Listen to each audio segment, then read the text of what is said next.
people fully understand what has been going on in Atlanta lately regarding the development of a terrible organization called Cop City. Cop City is a militarized police training facility that the leaders of Atlanta are trying to host in the most urban area, a space predominantly occupied by Black people. Let me show you something. Tell me about Cop City. Cop City is a $90 million militarized police training facility that the city of Atlanta is trying to dump in the middle of the blackest part of Southeast Atlanta. Cop City would be equipped with a mock city for urban warfare training, complete with a bomb testing facility, a Black Hawk helicopter landing pad, a mock apartment complex where they could scale buildings and pretend to break into people's houses and blow their up and terrorize the community. Cop City would also be equipped with community meeting rooms for those who support the Atlanta Police Foundation and all of their shenanigans to be able to meet. And oh, I forgot, a nice walking path right through the middle of it. Wow. The most concerning part about all of this happening is essentially what Cop City would have the potential to turn into. Now, as far as their reasons for creating the system, they claim that is to reduce the crime rate and to protect the citizens.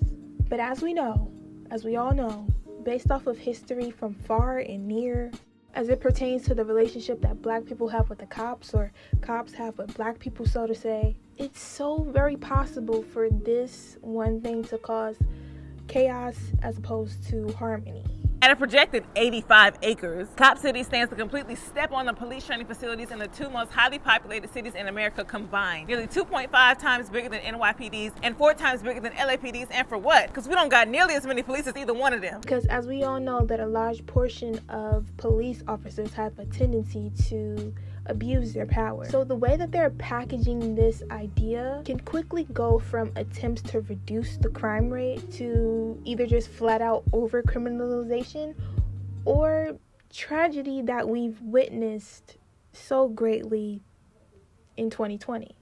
You know, reasons that we've had to protest, you know, things like police brutality, things of that nature. You understand what I'm hinting at. Since 2021, organizers have been battling with authorities in hopes of keeping the city from moving forward with this plan because beyond it being wasteful, trash, and a huge misdirection of funds, it's also an environmental threat. Cop City is set to be built on land known as the South River Forest, which of course was stolen from indigenous folks back in the 1830s. Then it was a plantation. Then it was a battleground for the Civil War. Then it was a prison farm. And today, the South River Forest is home to a green space. And back in 2017, it was promised to be protected from commercial and residential development. So when it could finally be something good, y'all said no. Police. Most recently, Catalyst California and the ACLU of Southern California conducted a study on the LAPD, and it only added to disappointing commonalities on how police units across America actually spend their time. Reports show that officers spend most of their time conducting racially biased stops and searching for minority drivers, often without reasonable suspicion, rather than actually fighting crime. Most of the people who have voted on this have voted not for it to be a cop city,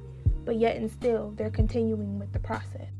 I'm gonna just be honest and say that I don't have all the details on this specific topic. I honestly thought about not even uploading a video on this topic because it's more serious than my usual content, and I'm not a political type of girl. I don't like talking about politics. It can get real sticky icky. It's all over the place. It's just like the entire world and everybody's life right now. Like it's too much going on, and I especially don't like arguing with people about politics. That's just not, no. But for me, choosing not to say anything about this, it just wasn't settling with my spirit, especially considering the fact that a lot of people don't even know that this is taking place. So even if you're like me and you're a person who doesn't reside in the city of Atlanta, it's still important to be knowledgeable of what's happening. Because honestly, if it can happen there, it can happen anywhere. And that includes in your backyard. There's a source for support linked below in the description.